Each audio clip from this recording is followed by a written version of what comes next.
Bom dia. O nome completo do senhor, por favor? Emanuel de Almeida Pastel. A sua idade, senhor Emanuel? 27 anos.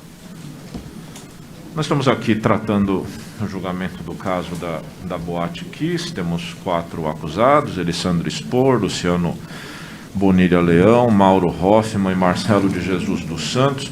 Conhece algum deles? Nenhum. O senhor era frequentador da Boate Kiss? Não era.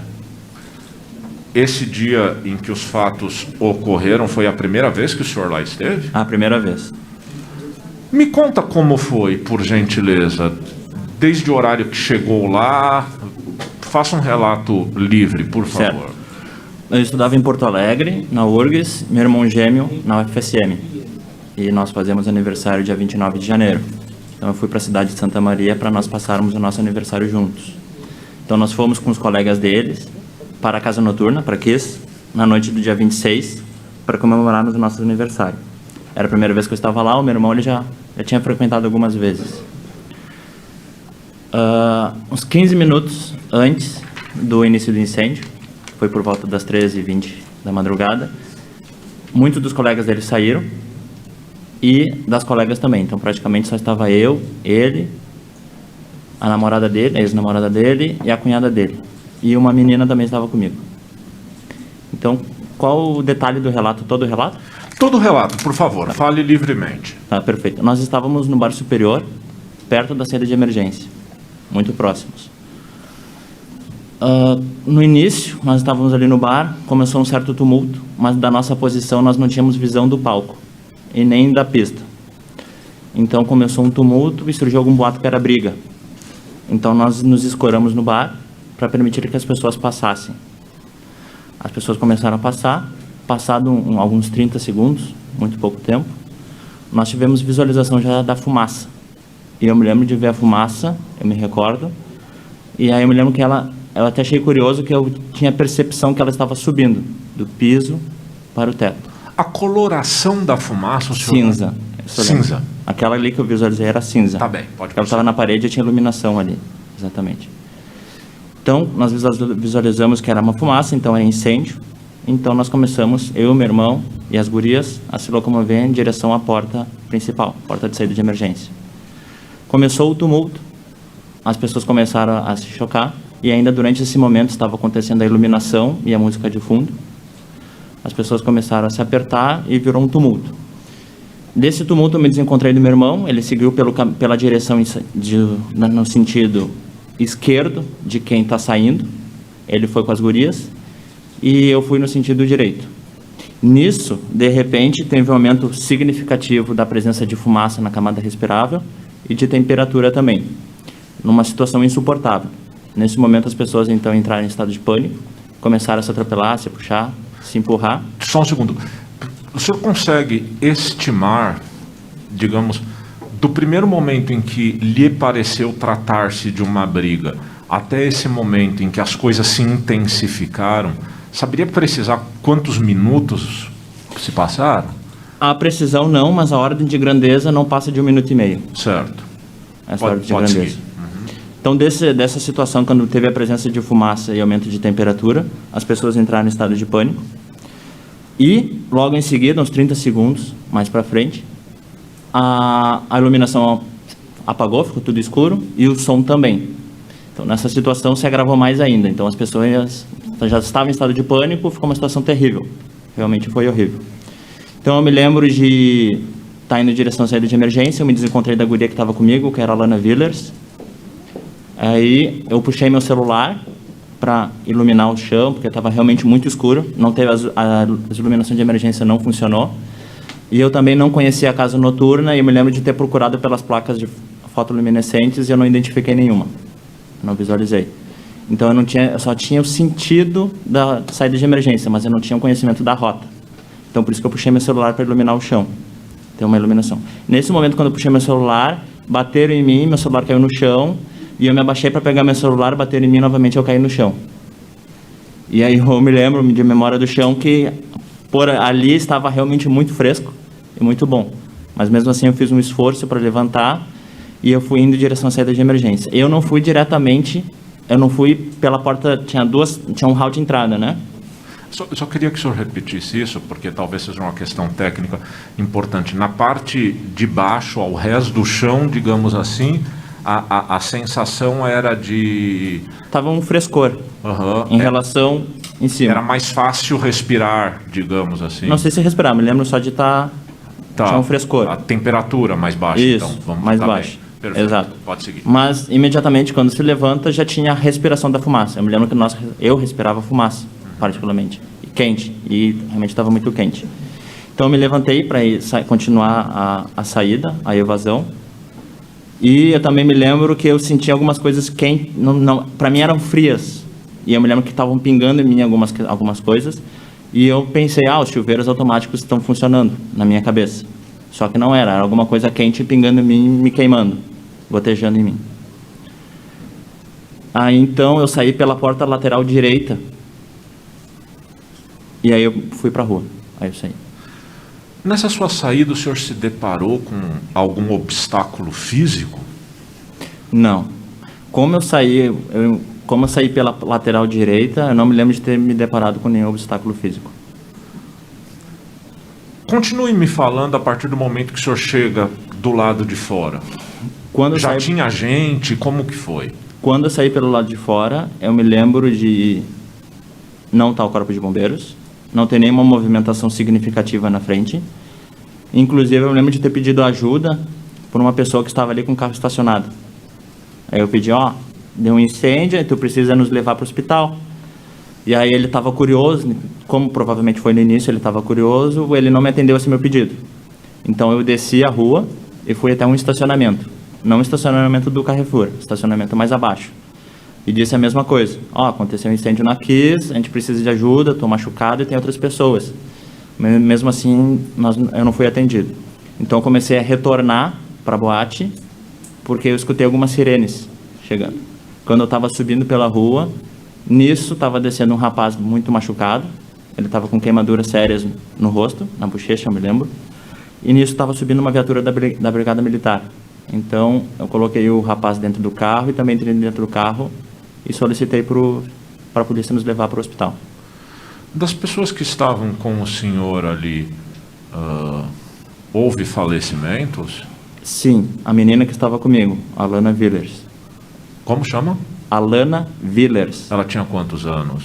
Eu conheci ela na noite, não sei. Ela estava consigo no sentido de que tinham ficado, é isso? Ou era uma amiga? Não, eu estava conversando com ela que ela era colega de quarto de uma colega do meu irmão. Então ela foi junto para a noite, para comemorar o aniversário nosso, e da colega que ela também estava fazendo junto conosco. Então nós nos conhecemos ali. Uhum. Para o senhor, o que sucedeu em termos de consequências do episódio? Eu estou falando do ponto de vista físico, por enquanto. Físico, eu fiquei hospitalizado, né? Fui entubado, mas de forma crônica eu tenho algumas cicatrizes de queimaduras que eu tive no braço, de 3º e 2º grau. E também eu fiquei com bronquiolite, uma doença pulmonar crônica, uma sensibilidade no pulmão.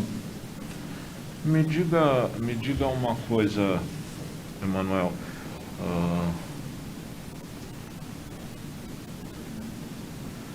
Do que o senhor relatou, digamos, é possível dizer que o senhor foi uma das primeiras pessoas a sair da boate, se bem entendi ou não? O senhor, quando saiu, ainda não tinha movimento? Ou... eu não sei dizer das primeiras, mas eu com certeza saí antes da chegada do Corpo de Bombeiros. Uhum. Que eu escutei falar, não sei se é verídico ou não, que os bombeiros chegaram em 7 minutos nesse período, desde o início do incêndio, ou em até 7 minutos. Então, com certeza, eu saí antes deste momento. A minha estimativa, uma opinião que eu tenho, não tenho certeza, que eu demorei mais ou menos 3 minutos e meio a 4 para sair, desde o início do incêndio.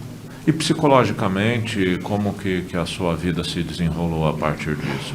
Até 2 semanas depois do incêndio, eu tive um pouquinho de síndrome do pânico, mas depois tudo estabilizou, tudo foi normal. Não tem nenhum problema disso. Seu irmão? Meu irmão está bem também. Ele ficou um pouco só mais agravado no pulmão, que ele tinha bronquite, e aí como ele respirou mais fumaça do que eu, ele tem a bronquiolite também um pouquinho mais aguda só, mas ele também passa bem. E ele perdeu, só um comentário, ele perdeu um pouquinho da narina aqui direita, um pedacinho bem pequenininho da carne, assim, então, bem sutil. Ali no momento o senhor não percebeu de onde se iniciou o incêndio? Não, eu não tinha visualização. Eu sabia que vinha da pista principal e do palco também, que falava, deu fogo no incêndio ali no palco. E digamos assim, para uma pessoa como o senhor, que não conhecia a Boate Kiss, né, que nunca tinha ido lá, a sinalização que havia na boate em termos de indicação de locais de saída, era algo que, como um cliente da boate, lhe deixava tranquilo para sair, ou sentiu falta de indicações precisas de locais de saída? O sentimento, eu não sei, mas o fato é que quando deu o princípio de incêndio não teve nenhum alarme, não soou nenhum alarme, e também não tinha uma claridade, não estava claro a rota de saída de emergência, e também não teve iluminação. Diante disso, então, eu não tinha visualização nenhuma da rota de saída de emergência. O senhor chegou a perceber se havia extintores de incêndio? Não sei dizer, não percebi. Não lembro de ter visto, mas eu também não sei dizer se tinha ou não tinha. Depois dos fatos, o senhor conversou com outras pessoas que sobreviveram a ele, suponho? Sim. Conversou com alguém que estivesse ali mais perto de onde a banda fazia o show? Não me lembro, não conversei. Saberia dizer se alguém lhe descreveu como tudo começou?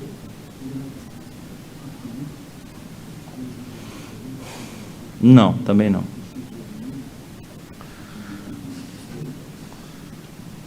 Ministério Público.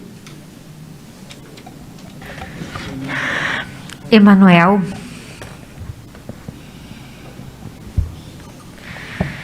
podia começar nos relatando, que tu foste um pouco sucinto sobre essa questão da tua ida ao hospital, né? Tu falou, eu consegui chegar no hospital e depois fui entubado. Mas tu podia nos relatar um pouquinho assim da tua trajetória nisso tudo, transferência para outros hospitais, tempo de hospitalização, como é que foi tudo isso?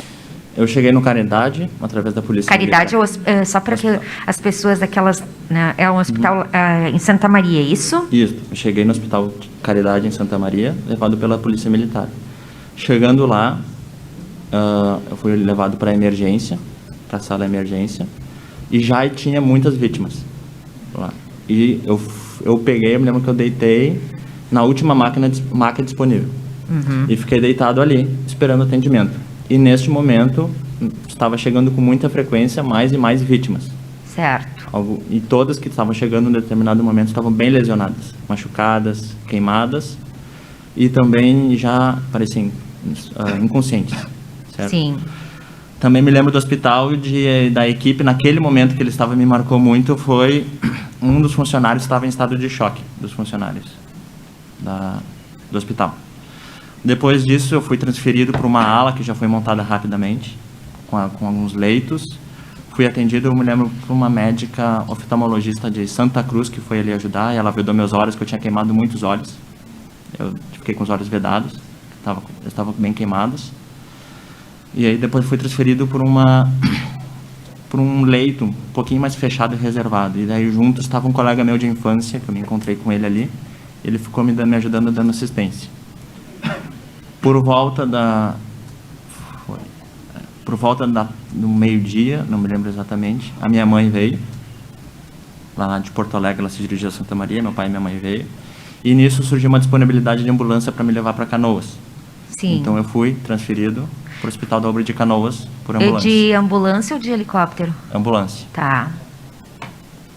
Ambulância. Aí eu chegando em Canoas, eu já fui direto para a UTI, prontamente fui entubado. Chegou a ficar em coma, induzido? Sim, fui entubado. Quanto tempo tu ficaste? Foi 4 dias. 4 dias. Se não me engano, 4 dias. Mais ou menos, 4 ou 5 dias. E teu irmão, porque pelo que eu entendi do teu relato, quando tu foste socorrido, tu estavas com outra pessoa e tu entrou num carro com outra pessoa que tu não Isso, conhecia. Desconhecido. E teu irmão, como é que ele chegou no hospital? Como é que ele foi socorrido? O meu irmão, eu não sei, mas eu tenho relatos. Os relatos que me contam é que... Ele deve ter te relatado, né? Não, meu irmão, o relato dele, o relato do meu irmão, ele foi pelo lateral esquerda, em direção à saída de emergência, ele chegou próximo da porta e ele falou que estava respirando por uma janela de vidro de acrílico dos caixas, procurando oxigênio por ali. Só que quando quebraram o vidro ali, teve entrada da fumaça e aí ele acabou desmaiando. Ele e a namorada. A cunhada dele já tinha saído. Quando ele desmaiou e posteriormente veio o corpo de bombeiros, com o combate do corpo de bombeiros com água, com a neblina, a minha cunhada foi molhada, aí ela acordou com a água. Aí ela saiu. E o meu irmão, ele continuou desmaiado. Sim. Uns 15 minutos antes que do incêndio, os colegas dele tinham saído. No momento do incêndio, eles estavam ajudando a retirar as pessoas e tudo mais. Então, um colega dele retirou o meu irmão. E aí, dali, ele já teve um atendimento de primeiros socorros. Começou a respirar novamente, só que ainda estava desacordado. Então, ele foi levado até o Unimed, em Santa Maria. Lá no Unimed, ele foi entubado. No procedimento, quando ele foi entubado, quando fizeram a sondagem nele, botaram o soro e fizeram a sondagem, deixaram fechado, grampeado, o canal, o tubo de sondagem da uretra dele. Então, ele teve algumas complicações em decorrência disso, porque no procedimento ali não deixaram aberto. Então, ele não estava urinando, ele já estava tendo alguns problemas de pressão alta, já estavam desconfiando que o rim estava parando e tudo mais. Mas, posteriormente, ele já foi transferido por avião para o hospital da Ubra de Canoas. Vocês ficaram no mesmo hospital, então? No mesmo hospital. E ele ficou quanto tempo internado? Ele ficou 1 ou 2 dias a mais do que eu entubado. E ele ficou 10 dias no final. Daí, depois da UTI, nós fomos transferidos para o leito. E depois de estarmos no leito, eu saí, eu ganhei alta. E ele ficou 10 dias a mais porque ele teve uma infecção pulmonar. E ao total, quanto tempo tu ficaste internado? 10 dias. Depois disso, eu vi que tu relataste que ficaste com lesões, certo? Tu teve que fazer alguma cirurgia de enxerto, alguma coisa? Não, nenhuma cirurgia, somente tratamento. E teu irmão? Meu irmão também não teve muitas lesões. Até hoje vocês têm acompanhamento com algum Sim, com pneumologista. Com pneumologista. Constantemente. Fazemos exames anuais, tomografia, espirometria. E fazemos o uso contínuo do Aerolim. É uma bombinha que ele já tem um anti-inflamatório junto. E até hoje vocês dois usam? Sim. Vocês disseste que vocês estavam comemorando o aniversário, né? De vocês, de gêmeos de vocês.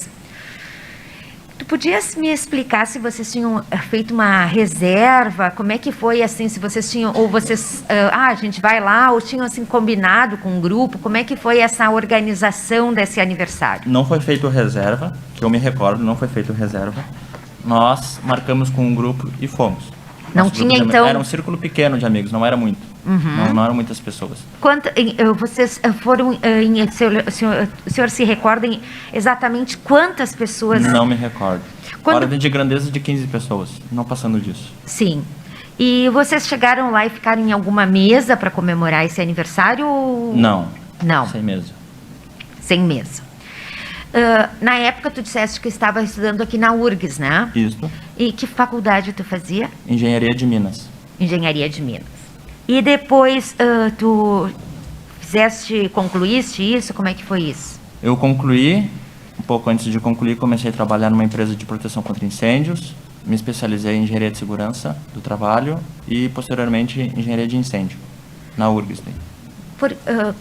Agora, né, por que essa opção por engenharia de incêndios e essa área de proteção em decorrência dos fatos?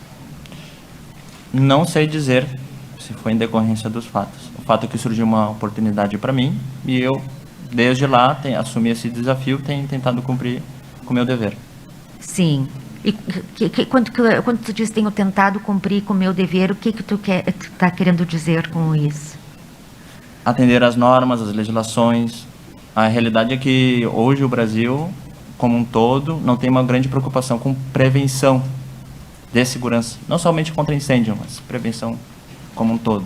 Sim. Né? Até a prova disso é a própria Mariana, logo em decorrência disso veio para o Madin. Sim. Então, quando eu digo cumprir com o meu dever, é fazer sempre o correto. Sim. Que garanta a proteção das pessoas, que se atenda às normas, às legislações. Emanuel, já que tu seguiu tua vida estudando as normas, proteção, chegou a estudar as normas e proteção em relação a Boate Kiss? Sim, no curso de especialização de engenharia de incêndio é abordar. Eu especificamente não trabalho com projetos PPCI, que se chama, né? Projetos Sim. e planos de prevenção contra incêndio, nem com instalações em geral. Eu trabalho num segmento específico desse ramo, que é de proteção passiva, compartimentações, selagem. Mas por estar no ramo, eu conheço um pouco disso. Sim. E também eu estudei na especialização. E, dentro de todo este teu estudo, poderia começar a nos relatar se observaste normas e questões que não estavam sendo cumpridas na Boate Kiss? Assim, eu não tenho o projeto do local. Sim. E eu também não conheço o enquadramento legal daquela edificação naquele momento, Sim. certo? Das exigências, o que deveria ser exigido ou não. Então eu não consigo ir além do meu testemunho. O Sim. fato, por exemplo, é que eu não vi alarme de incêndio, extintores de incêndio. Extintores de incêndio não quer dizer, eu não me lembro de ter visto. Não sei se estava lá ou não, Sim. mas eu não me recordo de ter visto. Também não teve alarme, não teve iluminação de emergência e sinalização. Uhum. Tu falaste há pouco... E também o número de saídas de emergência, né? Só tinha uma, isso eu me lembro de ter visto. Só tinha uma saída de emergência. Só tinha uma saída de emergência, tu Isso. não viu alarme, Isso. tu não Iluminação. viu iluminação de emergência. Sinalização E também. quando tu fala em sinalização, o que tu estás querendo te referir? Sinalização são as indicações da rota de saída de emergência para que a população consiga visualizar e se dirigir com uma certa segurança e calma para a saída. E elas têm que ser visíveis, então elas têm que ter um aclaramento próprio ou ser fotoluminescentes. Isso não existia, Não me lembro de ter visto. certo? Tu chegaste a reparar naqueles guarda-corpos? Não. Eu me lembro do guarda-corpos da área VIP, mas se tinha algum outro eu não sei dizer. Certo. E eu vou ter que te perguntar, Emanuel, de uma questão. Tu falaste no teu relato ao juiz que quando começou a pingar uma coisa em ti, tu achou que era água, ou que fosse um chuveirinho, ou, enfim, os sprinklers, né? Que são chamados popularmente dos chuveirinhos. E o que tu podes nos dizer em relação a isso? Já que tu entende da área, que estabelecimento é necessário ou obrigatório esse tipo de chuveirinho? Existiu isso na boate? Foram acionados? Não foram acionados. Eu não senti nada de água caindo em mim, eu não visualizei nada. Certo. Isso eu posso dizer. Mas o que eu senti caindo em mim foi algum gotejamento de algum material termoplástico, alguma coisa assim. E o senhor tem esquenta. conhecimento em que tipo de estabelecimento é obrigatório isso? Então, isso depende, teria que pegar a legislação aplicável, verificar a ocupação, as características da edificação, tanto a altura como a área construída, a classe de risco, e fazer, desenhar se seria necessário ou não. A próxima questão em relação à boate é que o senhor disse que era a primeira vez que vocês chegavam. Quando o senhor chegou, o senhor lembra que horário que foi? O horário que vocês chegaram? Não, o horário eu não me lembro. Quando vocês chegaram, demorou muito para entrar? Tinha fila? Tinha fila. Vocês pagaram o ingresso inteiro? Ou tiveram alguma vantagem por estar de aniversário? Não me lembro. Não me lembro disso. Não lembra. Quando o senhor esperou na fila, lembra se esperou muito tempo para entrar? Também não me lembro, não sei dizer. E lá dentro, o senhor lembra se estava cheio, mais ou menos cheio, muito cheio? Estava muito cheio, tanto que antes do incêndio, alguns minutos antes do incêndio, 15 minutos, 20 minutos, as colegas que estavam conosco, eu e os rapazes que estavam conosco, colegas do meu irmão, saíram justamente alegando que estava muito cheio e desconfortável. Foram embora por causa disso? Isso, exato. Na verdade, os rapazes foram para a área de fumantes fumar e as gurias foram embora. Uhum.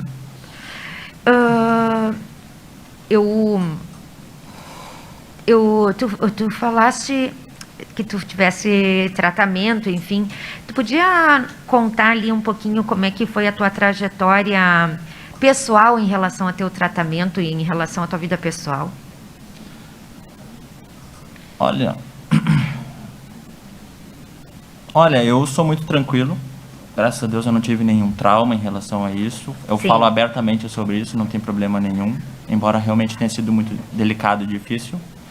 Mas por mim eu não tenho nenhuma dificuldade. Não me afetou fisicamente, somente algumas cicatrizes e essa questão da bronquiolite no pulmão. Sim. Mas também eu tenho uma capacidade pulmonar normal, cardíaca também. E psicologicamente eu fiz algum tratamento no início psicológico, mas foi 2, 3 meses depois. Mas Sim. depois eu também me considero normal, psicologicamente falando. Como é que tu conheceu tua esposa? É pertinente ao... Sim, é pertinente. Isso acontece às vezes. Quando a oitiva parece já ter se encerrado, começam a surgir perguntas que eu também acho impertinente. Mas se o senhor ela não quiser tem que- se o senhor não quiser responder isso, fique à vontade para não responder, porque realmente não tem relevância no Não, processo. tem relevância, doutor, porque foi em decorrência. A minha esposa fazia meus curativos nas minhas feridas. Em decorrência disso, nós nos casamos. Por isso que tem pertinência. Então, em decorrência da situação que o senhor conheceu sua esposa. Eu me encontrei com ela lá, Sim. no hospital. Aí nós nos conhecemos e, posteriormente, decidimos nos casar. Nós vamos mostrar aqui uma reconstrução dos fatos. Uhum.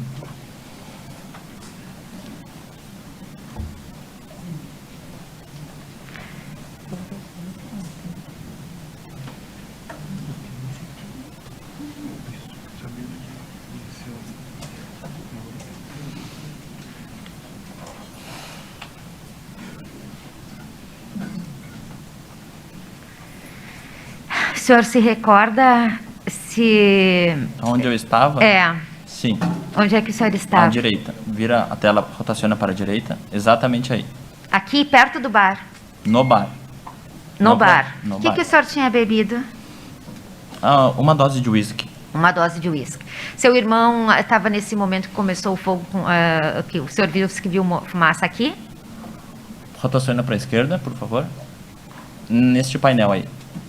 Esse? Neste painel. Ele Eu estava lá no visualizei fumaça. fundo, no painel, ou estava mais Estava adjacente ao painel.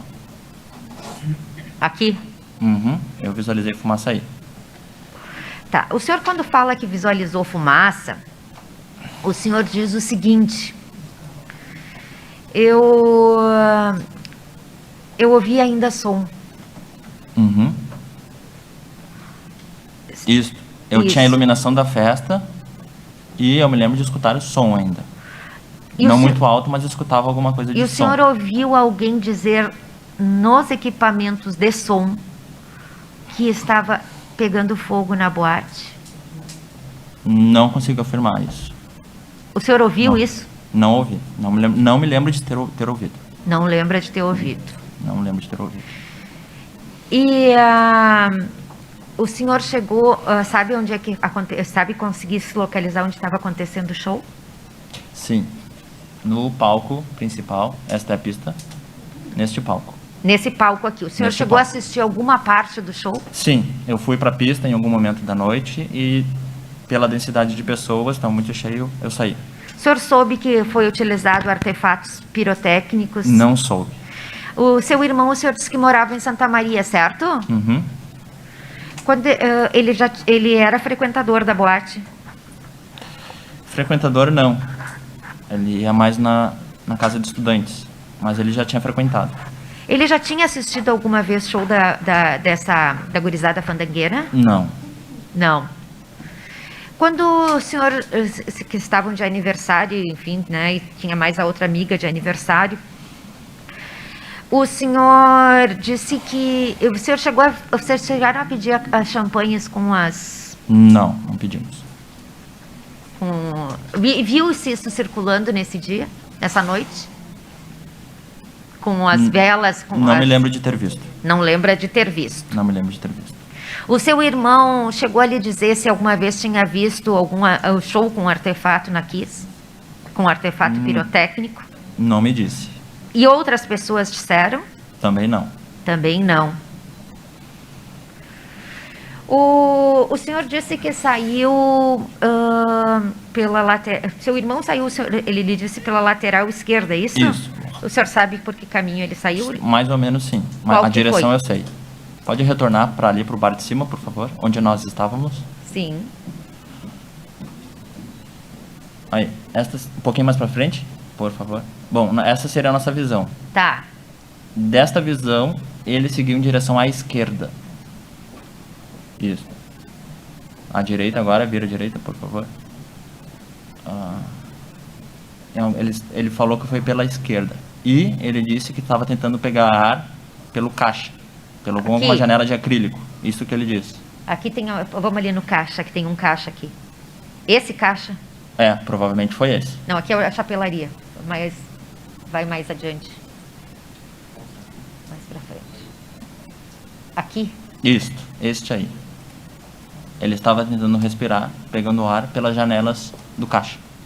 Quando quebraram essas janelas, aí veio, ele não tinha mais como respirar, aí ele veio a desmaiar.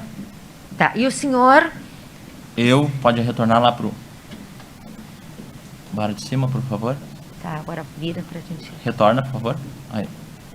Bom, eu fui pela lateral. Pode ir avançando, por favor. Avançando, avança mais. Agora a direita, virei a direita. Aí, por essa porta. Isso. E aí o senhor saiu pela porta aqui, que a gente chama de fumódromo? Ou por esta outra? Pela outra, eu não saí pela área de fumada. Foi por esta outra. Essa aqui? Isso. Algum segurança lhe barrou? Não. O senhor soube que aconteceu isso? Eu não vi. Só escutei algumas coisas na mídia. Na mídia. Isso. Quando o senhor, afinal, conseguiu sair, viu fumaça de que cor lá fora? Quando eu saí, eu já estava com os olhos queimados. Então, na minha visibilidade, eu estava vendo fumaça em tudo que é lugar. Era até meu comentário que eu comentei com o meu colega que estava lá no Caridade. Mas isso é porque eu estava com os olhos queimados. Então, eu não consigo dizer o quanto eu vi de fumaça na rua ou não. Chegou a ver se tinha táxi estacionado aqui na rua? Eu me lembro que tinha alguns carros. Agora, se eram carros civis ou profissionais, eu não sei dizer. O senhor não era, claro, da cidade, né? Mas conhecia, me disse que não tinha nenhuma relação com os réus, mas de vista o senhor conhecia algum dos proprietários da boate? Nenhum. Nenhum. Quando o senhor saiu, reparou se já tinha alguém tentando socorrer as pessoas lá dentro? Não, ainda não tinha. Ainda não tinha? Não tinha, tanto que eu fui pedir ajuda para uma pessoa que estava com o seu carro ali e a pessoa estava olhando, tentando entender a situação. Sim. Então não tinha ninguém ainda ajudando, naquele minuto. E... Pode fechar o dispositivo. O senhor disse que aquela noite, a pessoa que vocês estavam juntos ali, né, com que o senhor estava, ela se chamava Alana. Isso. E o senhor se lembra dela? Sim, eu lembro dela. Lembra dela? Ela veio a falecer. Eu sei, né? Ela está no rol das vítimas, né? Foi juntado um vídeo, eu juntei um vídeo do YouTube dela. Eu queria que o senhor me confirmasse se é essa menina desse vídeo. Passa um pouco adiante para a gente já ir para... Isso. tem que estar com... Sim, é esta aí. Eu só vamos ver aqui o vídeo. Tá sem som? Tá sem som. Eu explico, põe. Ah, tá aí. Bom, nessa véspera de Dia dos Pais, eu tô aqui pra homenagear o meu, que é um cara... Nossa, não dá pra descrever porque ele é o meu pai, mas eu vou tentar, em algumas palavras, dizer um pouquinho do que ele significa pra mim, e das coisas que ele faz, e do jeito dele, as coisas que eu gosto nele, e o que faz dele o melhor pai do mundo.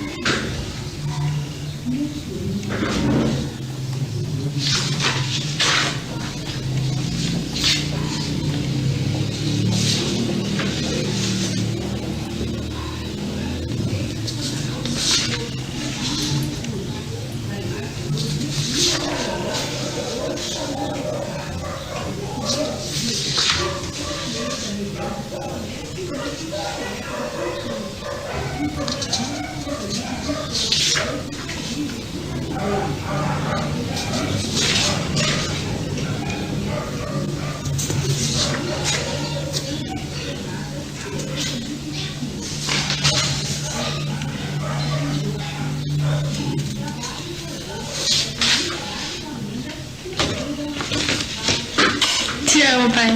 Já tinha visto esse vídeo? Esse não. Tem um outro vídeo dela, acho que ela canta uma música. Sim, Foi. também tá no processo. Saiu na mídia também. Sim, mas é esta... Esse não. Não, é esta a menina que estava É essa comigo. menina. E esse vídeo o senhor nunca tinha visto. Este não. Eu não tenho mais nada a perguntar. Não. Com relação aos assistentes, alguma indagação, alguma questão? Sim, bom dia. Pode me corrigir se eu estiver errado. Tu falaste que teria algum conhecimento técnico em decorrência da tua formação. Sim. Eu vou te passar números e a gente chegar à pergunta. São 242 mortos e 636 feridos. Somando isso, chega um número de 878. A boate ela tinha um limite de 690 a 691 pessoas. Poderia esclarecer para nós o que se põe ou não em risco as pessoas acima quando ultrapassa o limite do permitido? Sim, a saída de emergência, ela é calculada, a largura e o número de saídas de emergências, ela é calculada em função da população. E o tipo de população, se é uma população, quanto dispersa, quanto conhece o ambiente. Então, o limite de população estipulado pela norma está em função do número de saídas de emergências e da largura disponível para as pessoas evadirem. Então, se botar mais além do permitido, já expõe essas pessoas a risco. Já expõe as pessoas em risco, com Obrigado. certeza. Obrigado, excelência. Algum outro assistente? Sim, Por excelência. gentileza. Apenas uma pergunta, já aproveitando a parte técnica tua. Pelo que tu pôde ver lá dentro, as saídas de emergências eram adequadas ao local e à população que frequentava lá? Faltava ou sobrava? Bom, eu vi uma saída de emergência. A norma aplicável na época era NBR 9077. Por se tratar local de reunião de público, precisaria de pelo menos 2 saídas de emergência. Ali. Tá bom, muito obrigado. Doutor Amadeu, por favor. Bom dia. Como é que funcionou algum equipamento anti-incêndio? Tinha disponibilidade? Eu não visualizei nenhuma ação de combate, nenhuma ação de alarme. E como já dito também, a iluminação de emergência não funcionou. E nem a questão da sinalização, eu também não visualizei. O senhor não viu extintor de incêndio? Não me lembro de ter visto. Tá bom. Obrigado. Eu que agradeço. Vamos às defesas, seguindo aquela ordem. Doutor Jean e sua bancada. Sim.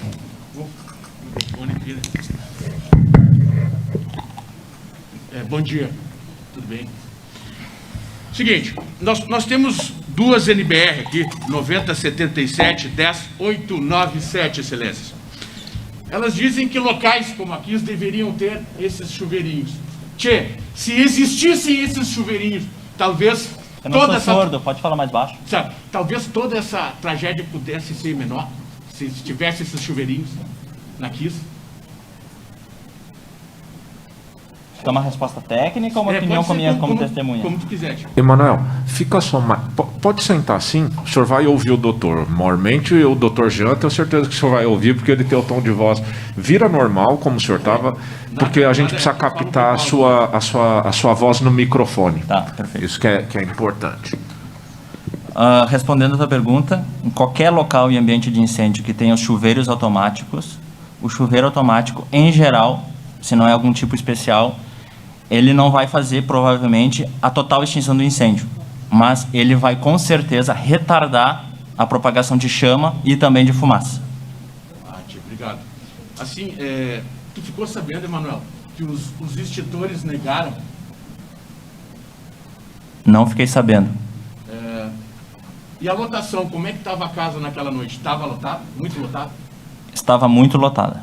Muito obrigado, Emanuel. Desculpa alguma coisa.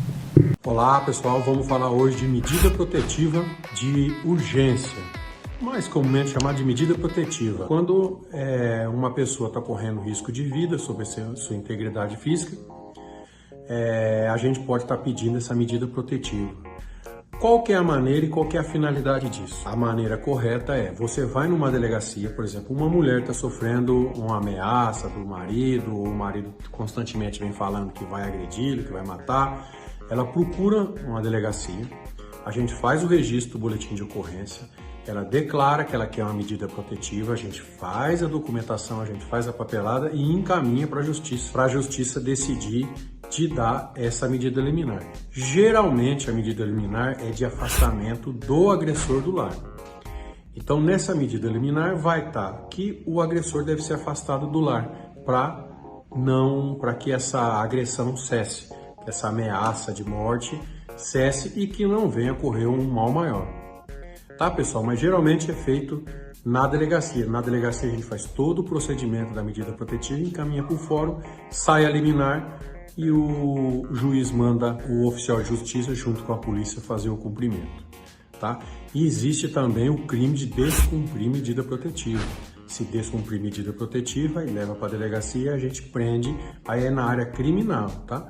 A medida protetiva não é um instituto criminal, é um instituto do direito civil, é uma medida cautelar que a polícia faz o meio de campo. A gente vai fazer entre a vítima e o judiciário. Ao invés da vítima ir lá no fórum pedir, ela pode vir na delegacia, fazer o registro e a gente pede a medida protetiva. E essa medida protetiva sai. Agora também tem a medida protetiva para criança e adolescente nos mesmos moldes, tá? Se tiver uma criança ou um adolescente correndo um risco, sendo ameaçado de morte, que esteja sofrendo em uma residência, também a gente pode fazer o boletim de ocorrência e pedir ao juiz uma medida protetiva de afastamento do agressor do lar. Tá, gente? Vocês entenderam? Então, medida protetiva é para proteger alguém. O homem pode pedir medida protetiva? Pode, só que nós não vamos pedir dessa maneira, como medida protetiva, é como nós vamos pedir uma liminar inominada, nós vamos pedir uma cautelar, digamos assim, mas é no mesmo molde. Se o homem também está sofrendo uma ameaça, ele pode procurar a delegacia, a gente faz o registro e a gente faz o pedido para o juiz. Saindo a liminar, o agressor é afastado do lar da mesma forma. Já fizemos isso em briga de irmãos, briga de parente. Geralmente a gente faz isso, faz um histórico, né? Às vezes você faz um BO de ameaça, depois outro BO de ameaça. No terceiro BO de ameaça a gente pede uma cautelar inominada de afastamento do lar daquele agressor. Tá bom, gente? Se gostou, curte, compartilha e encaminha esse vídeo para quem precisa saber dessas coisas, tá? Você sabe de alguém que está precisando de uma medida protetiva, de alguém que está sofrendo no lar, tá? E Deus abençoe a todos.